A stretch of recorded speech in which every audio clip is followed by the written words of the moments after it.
ان کی وجہ سے میری وائف کی جان چلی گئی۔ السلام علیکم آپی، میرا نام علیحان ہے۔ میں پاکستان سے فالو کرتا ہوں آپ کو۔ آپی، میری ایک اسٹوری بہت دن سے شیئر کرنا چاہتا ہوں۔ تھوڑی لانگ ہے، کوشش کروں گا کہ شارٹ کر کے بتا سکوں۔ یہ اسٹوری میری وائف کی ہے جو اب اس دنیا میں نہیں ہے۔ آپی، میری وائف نے مجھے بتایا تھا کہ اس کے خالہ تھی جو کہ اس کا نکاح ان کی بیٹی کے ساتھ کرنا چاہتی تھی۔ میرا رشتہ آنے کے بعد ان کے گھر والوں نے اس کا نکاح مجھ سے کروا دیا اور اس کی خالہ اس بات سے بہت خوش نہیں تھی۔ ہماری شادی کے دن اس کی خالہ نے اسے 2 سونے کے کڑے دیے، بہت پریشیس نظر آتے تھے، اور اس کا ہلدی والے دن ڈریس بھی کسی نے کاٹ لیا تھا۔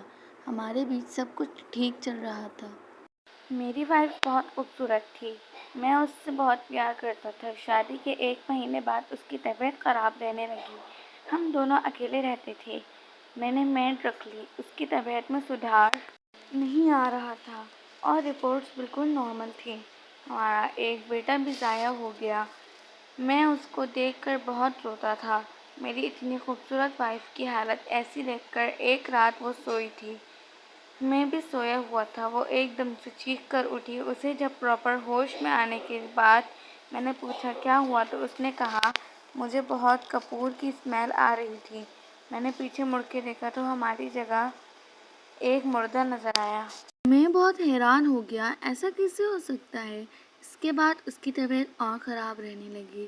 ناک سے کم منہ سے خون جاتا۔ آپ ہی اس کے اور اس سے ہر وقت کپور کی اسمیل آتی۔ میری میڈ نے کہا بیوی نے کچھ ٹوٹکا دیکھ رہا ہے۔ میرا دوست ایک عالم کو جانتا تھا اور ہم میری وائف کو لے کر اس عالم کے پاس گئے۔ انہوں نے میری وائف کے کڑے دیکھے جو اس کی خالہ نے دیے تھے، تو انہوں نے کہا یہ کہاں سے آئے تمہارے پاس؟ اس نے بتایا انہوں نے کڑے کو اتارنے کے لیے کہا اور کہاں سے جس نے تمہیں دیا ہے اس وجہ سے تم یہ حالت کو پہنچی ہو۔ مجھے بہت غصہ آ رہا تھا۔ انہوں نے کڑے اتارے اور کہا کہ جاؤ اسے قبرستان کے باہر ڈال کر آؤ۔ میں اور میرا دوست کڑے ڈال کر آ رہے تھے۔ ہمارا ایکسیڈنٹ ہو گیا۔ پھر اس کے بعد میری وائف کا علاج چلتا رہا۔ اثر کچھ نظر نہیں آ رہا تھا۔ میں اس کی خالہ کے گھر جا کر انہیں بہت برا بھلا کہا، بہت لڑائی کی۔ یہ میرے سے بہت بڑی غلطی ہو گئی۔ اس کے بعد میری وائف کا علاج وہی عالم کر رہے تھے۔ اب اس کی حالت اتنی خراب تھی کہ اسے ہم باندھ کر رکھ رہے تھے کیونکہ اسے 3 بار اپنی جان لینے کی کوشش کی۔ میری امی بھی ہمارے ساتھ رہنے آ گئی۔ ایک علاج کے دوران میری وائف کی طبیعت بہت خراب ہو گئی اور علاج 4 گھنٹے چلا۔ اسی بیچ اس کی جان چلی گئی۔ اس نے مجھ سے آخری بار بس یہی کہا تھا کہ مجھے بچا لو، وہ مجھے مار ڈالے گی۔ آپ ہی اس کی خالہ کی وجہ سے میری پوری زندگی تباہ ہو گئی۔ لوگ ایسا کیوں کرتے ہیں کہ حسد میں کسی کی جان لے لیتے ہیں؟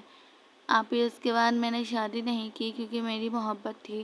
وہ بہت پیار کرتا تھا اس سے، مگر اللہ نے یہی لکھا تھا میری زندگی میں۔